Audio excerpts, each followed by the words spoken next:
चिराग उठाओ कि आफताब जलाए, जरा कदम तो उठाओ कि एक राह बनाए।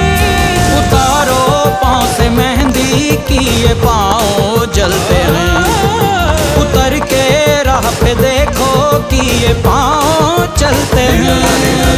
क्योंकि जीना इसी का नाम है, क्योंकि जीना इसी का नाम है, क्योंकि जीना इसी का नाम है।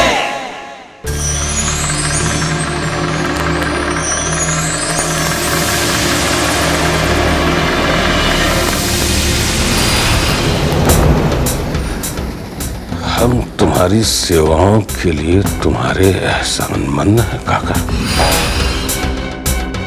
और तुम्हें तो गर्व होना चाहिए कि तुमने हर हाल में हमारी सेवा की, जिंदगी में भी और मौत में भी। मौत में शायद कुछ ज्यादा। तुम्हारी जलती हुई चिता से एक नया गजेंद्र जन्मेगा। शुक्रगुजार हैं हम तुम्हारे काका।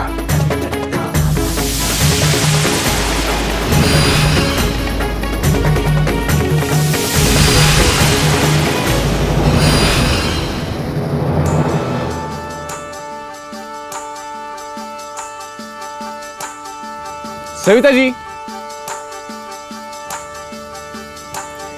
सविता जी, सविता जी, सविता जी,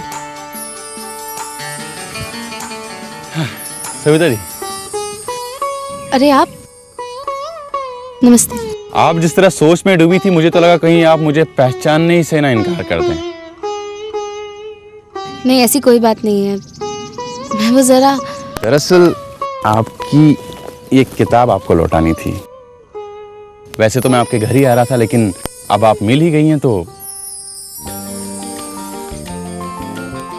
वैसे घर जाकर आपको चाय की तकल्लुफी से बचा लिया मैंने। नहीं जी, कुछ नहीं। किताब के लिए शुक्रिया। बहुत ही प्यारी किताब है। इंसान के मन की परतों की ऐसी खूबसूरत व्याख्या, ब्यूटीफुल। बिना रुके ही पढ़ता रहा मैं रात भर। सविता जी, क्या बात है सविता जी? आपकी तबीयत तो? मैं बिल्कुल ठीक हूँ। अगर आप कहें तो मैं आपको घर छोड़ाता हूँ।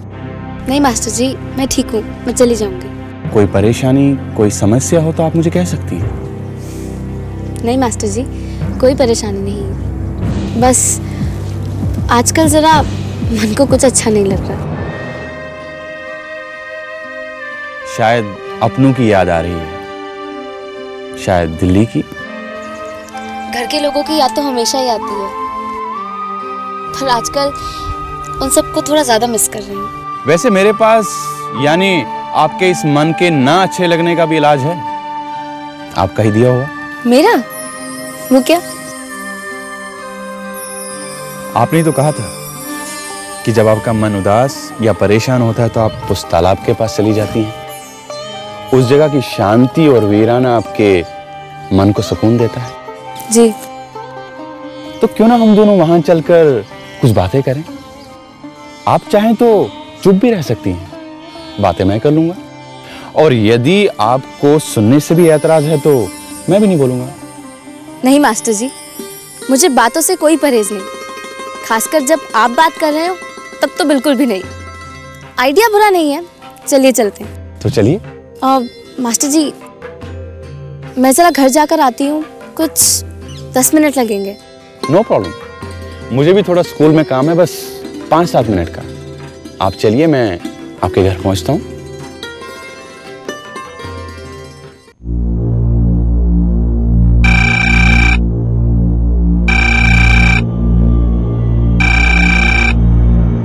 हेलो, सर जी, हाँ है सर, अभी बात कराता हूँ सर।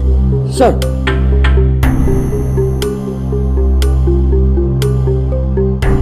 डीएम साहब का फोन है। Hello, good morning sir. What's so good about the morning, Farah? Sir कब से ट्राई कर रहा हूँ, तुम्हारा मोबाइल लग ही नहीं रहा। सर वो एक्चुअली यहाँ पे नेटवर्क बिल्कुल भी नहीं है।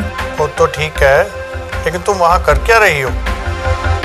सर आज ही सुबह यहाँ एक मर्डर हुआ है। पता चला था मुझे, बट यू डोंट वरी, वहाँ हमारे बहुत ही एक्सपीरियंस इंस्पेक्टर हैं। आप कोशिश करें कल बिशनपुर पहुँच जाएं। बिशनपुर में इरिगेशन डिपार्टमेंट का एक सम्मेलन हो रहा है। जी right sir. Thank you sir.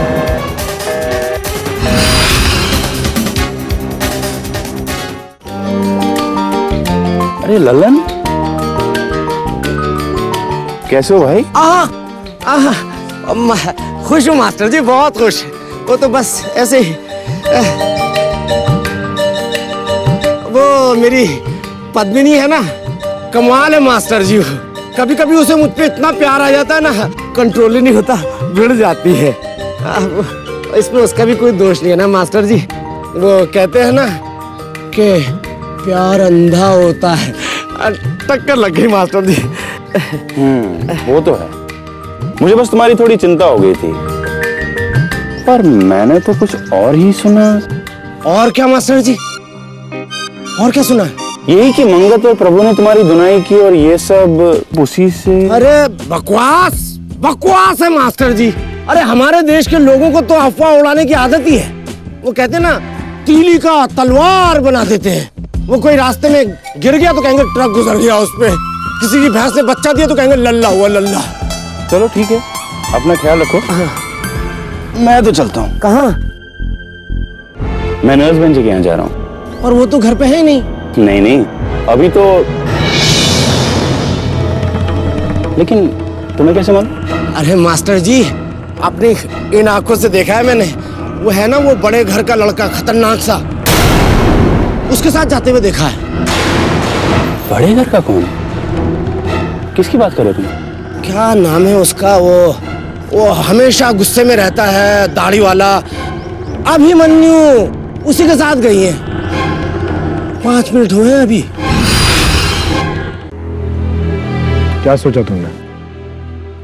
किस बारे में? यही कि आगे क्या करना है। करना क्या है, जो है ठीक ही है। मेरे पास तुम्हारे लिए एक मशवरा है। कैसा मशवरा? यही कि तुम्हें अपनी असली जगह पर आ जाना चाहिए, जो तुम्हारा हक है, तुम्हारा अधिकार। मैं कुछ समझी नहीं अभी। सभी तो तुम्हें बड़े घर में आके रहना चाहिए, हर नजरिए से, यहाँ तक कि कानूनन भी वही तुम्हारी अपनी जगह है, अपना घर। ये तुम क्या कह रहे हो अभी? अभी तुम ऐसा सोच भी कैसे सकते हो? तुम्हें मालूम है ना,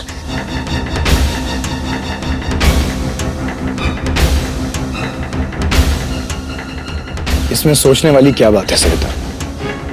वो घर तुम्हारे बाप दादा की विरासत है। वो घर तुम्हारा भी उतना ही है जितना कि मेरा। तुम्हारे पिता महेंद्र इसके असली वारिस थे, मगर मेरे पिता, मतलब उनके छोटे भाई गजेंद्र, ये सब कुछ हथियाना चाहते थे।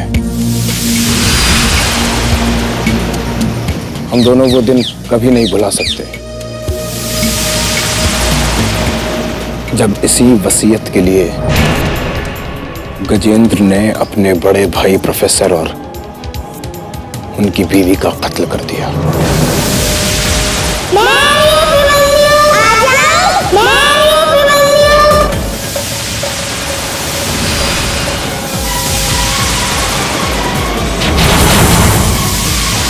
गजेंद्र की बात ना मानने वाले का अंजाम सिर्फ मौत होता है।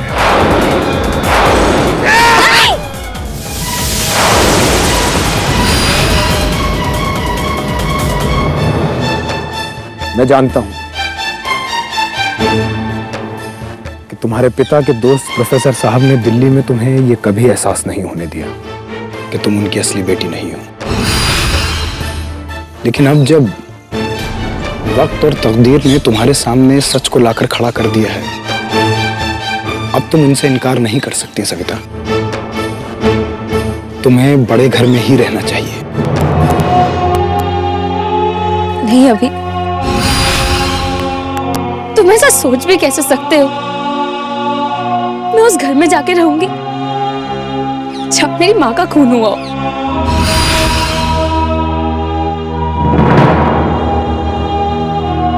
जब जब उस घर की चारदीवारी में कदम रखती हूँ, एक अनजाना सा खौफ मुझे घेर लेता है। कुछ अजीब से ख्याल आने लगते हैं मेरे मन में। मैं कांप जाती हूँ अभी।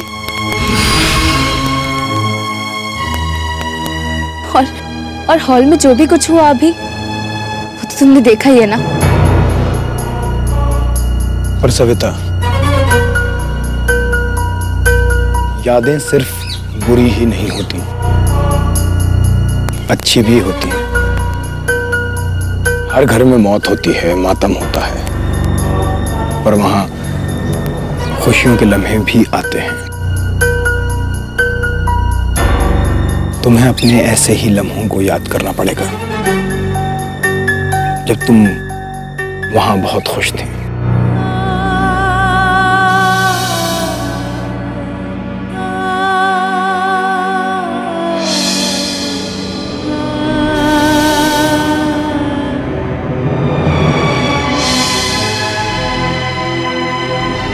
और एक बात, अपनों के होते हुए तुम अकेली उस सरकारी मकान में रहो, ये अच्छा नहीं लगता। वहां कितनी परेशानियों से रहना पड़ता होगा तुम्हें। पर अभी जीने का ये तरीका मैंने खुद अपने लिए चुना है, और मेरे पास वो सब कुछ है जो मुझे चाहिए। मैं खुश हूँ। फैसला लेने में इतनी जल्दी मत करो सविता, थोड़ा और सोच लो। जरूरी नहीं कि आज जो हमारा फैसला है कल भी वही रहे। उस घर में बुरे लोग थे, हैं भी, पर कुछ अच्छे लोग भी हैं।